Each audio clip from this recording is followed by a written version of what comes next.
Okay, so this is going to be a guide to how to do the Road to Ruin jumps for Crash 2 NST in order to get both all the boxes in the secret entrance early and as well as getting the gem in the secret path, like the death route, without actually entering it. Both of these let you finish the entire level in one pass, so for the sake of this, I'm just going to grab this time trial, just so if I die I don't lose lives. So what you want to do here is that first you see the lower tooth of this weird tiki head or whatever. So ideally we're going to use that and we're going to get to the other side of this, which normally should not be possible. So you want to like land up here, like line up about right here.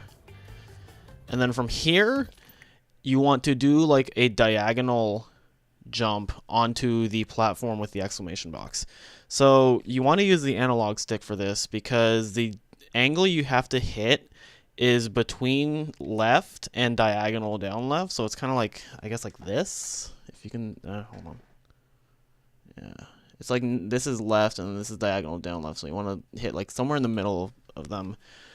And doing this with the D-pad is like extremely difficult. If it's, I'm not even sure if it's actually possible. So, but before that, so Stuart found that if you like face to the right, it was a bit easier to hit the right angle you're supposed to reach.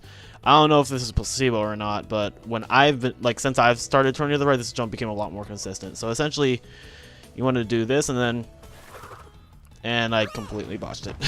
This is a very tricky jump. It's a lot more manageable once you actually understand how to do it, but it's still probably one of the hardest jumps in the game. So let's try this again. I'm too far. So you want to go here. And okay. That looked about right. Alright. One more time. One more time. There we go. So yeah. Generally the keys to this is that, for one, hitting the right angle, you don't want to turn at all while you're in the air. Because if you turn, then, like when Crash turns in the air in this game, he slows down, which is why zigzagging doesn't work. So if you go for the jump and you turn, then you'll not go far enough and you'll die. So you want to, you want to know what angle you're going for. You want to hit it and you want to go straight the entire time. And then obviously if you miss it, like if you go too far to the left like I did the first time, then just adjust your angle a little bit. The other thing you really need to do is that you need to know like how far to extend your slide, because if you jump immediately out of the slide, you're not going to go far enough. But if you extend it a little bit, then you'll be able to reach it. But if you extend it for too long, you won't get your jump and you'll just fall. So it's a lot of like knowing how the slide works, how to time your slide, how to jump out of the slide at the right time. So once you're here, you wait for these tiki heads to stop working, and then you diagonal jump here. This one's also a little tricky. I like to use the analog stick for it just because for some reason I can't hit it off of the diagonal, even though it should be easy. And then from there, yeah. So I'll do it again.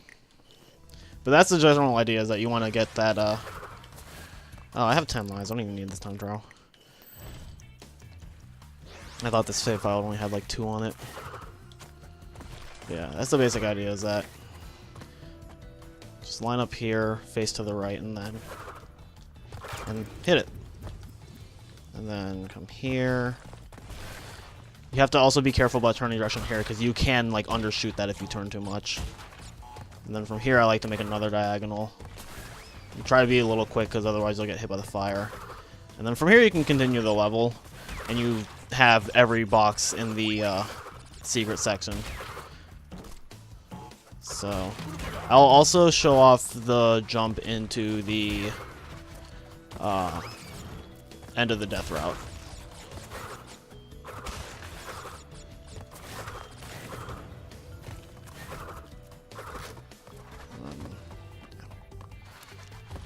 Do I have running shoes on this file? I do. Okay.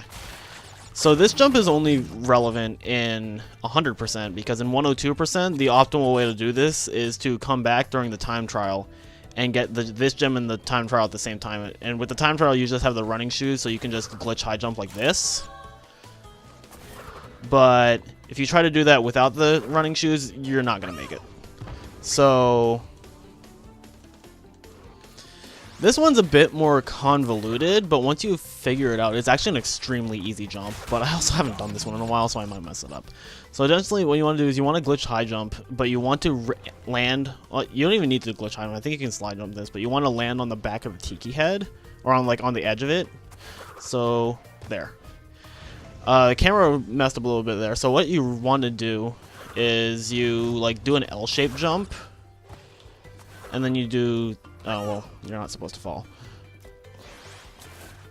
Yeah, but essentially, you want to make an L shape when you jump. You want to just jump, and then L shape, and not miss.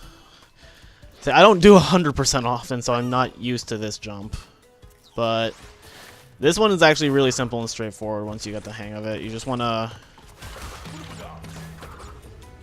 Oh my god.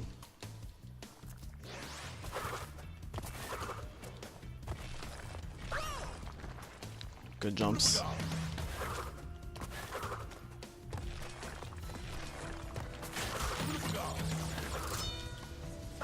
I just keep undershooting it.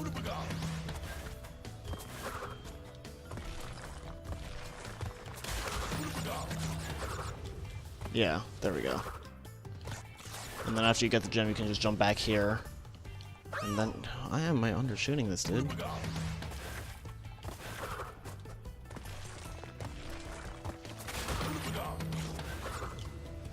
I think you can also stand on this side of the tiki head. Yeah.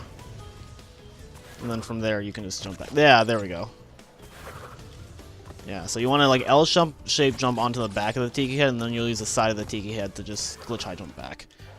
If you don't mess up there. I kind of like moved around in the air, so I didn't get enough distance. See, this is why like turning, or rather not turning, is very important for these jumps. I think you can make this without a glitch high jump, though. Yeah, see? You can just do that. This jump is actually really easy once you like get the direction down. See, there I turned, so I didn't have the right distance. But if you hug the side of it like that, you should be able to make it without turning. Yeah. This jump is actually really easy. Oh, I landed on the ear. Cool. And then from there... Oh, well. Maybe you do have to turn.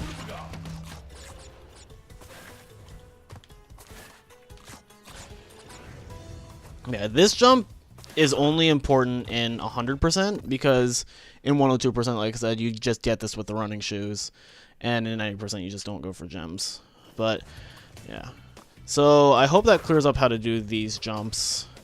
They are very like this one is not hard, but the one at the beginning is pretty tricky. It's one of the hardest jumps in the run, but it's not too difficult, and it is a very important jump. Because skipping the second visit to Road to Ruin saves like 1 to 2 minutes, like it's somewhere in between that. I just want to say 1.5 to 2 minutes. It's a very, very important jump, and I think if you were aiming for a good time in this game, that should probably be one of the first tricks you learn is that jump.